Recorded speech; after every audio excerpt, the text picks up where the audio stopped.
Hek ubada thuk law boy. Aki tu jung mapawe. Isin now sing. Nasigi video si tongan ba mahau masuida na pigani haina thaje. Loi ba pawe yang bio. Aduga comment soida na pibiro. AK-47 asang ba maming Optomet Class Nikovha Soviet na puthokpa assault rifle ni. Masi Mikhail Timofeyevich Kalashkovhana 1947 da design tawkhibani. Amasung 1949 da ihana Soviet military na adopt tawkhi. 7.62 mm round gi chamber, 30 round gi cut box magazine, amasung gas return tube yauzaba feature ni. Semi-automatic amasung automatic firing features sing yaubaga loinana minute amada 600 rounds fire tawung ammi. Masi wooden stock amasung folding metal stock animak puthoi. AK-47 ase prithvi gi tongan leibak singda leiriba soldiers singe khwaidagi pak sanna sizinaba weapons singe manungda amani. Soviet ka hek samnaruba leibak singe regular army gorilla amasung nationalist movement singna khwaidagi pamnaba amasung standard toiba weapon namo ina lakli.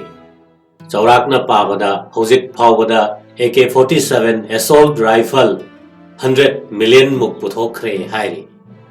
Second World War da German sipai singna paiba Strumgewehr 44 rifle amasung masigi matik magun urubada Soviet na asigumba assault rifle ama sanaba impression ama phangkibani. 1943 gi July 15 da Strumgewehr gi anganba matam gi model ama Soviet ki People's Commissariat of Arms ki mamangda introduce tawrami.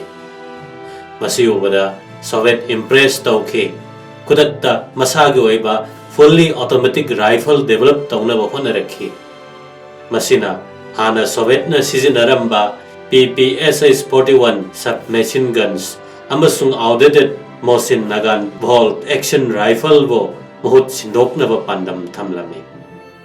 Yamna thuna Soviet na SKS carbine amasung RPD light machine gun develop tawkhi. Adugi matung ikui-kuidana AK-47 rifle develop tawrakhi. Amasung yamna thuna SKS carbine gi mahut sinduna service ta sizinakhi. Hojiki matamda AK-47 ase leibak yankhai henbagi National Army sing na sizinare. Security force sing da natana Africa, Middle East amasung Asia da base tawba insurgent group sing na so weapon na si sizinabagi khudam phangle. Rifle ase puthokpagi lamda so tongan balaibak sing na mangjin thana honarakle. Leibak khradangi maming palabada Albania, Bulgaria, China, Egypt, Finland, Hungary, India, North Korea, Poland, Romania, Yugoslavia, asina chingmani. India da AK-47 rifle 1980s amasung 90s ki matamda ahanba oina illicit arms trafficking gi mawong da pusilakhi. Rifle ase ahanba India da sizinaba hokhiba mi sing hairagadi Kashmir amasung Punjab ki insurgents sing ne. Indian Army gi counter insurgency operations sing da AK-47 rifle lising phagalakhi. Aduga weapon ase pak sanna sizinaba horakpadi 1990s ki athengba amasung 2000 gi anganba matamdagini. Worldwide criminals singna makoi gang singbo high profile political killings ta sizinanabagi damak pusilakhibani.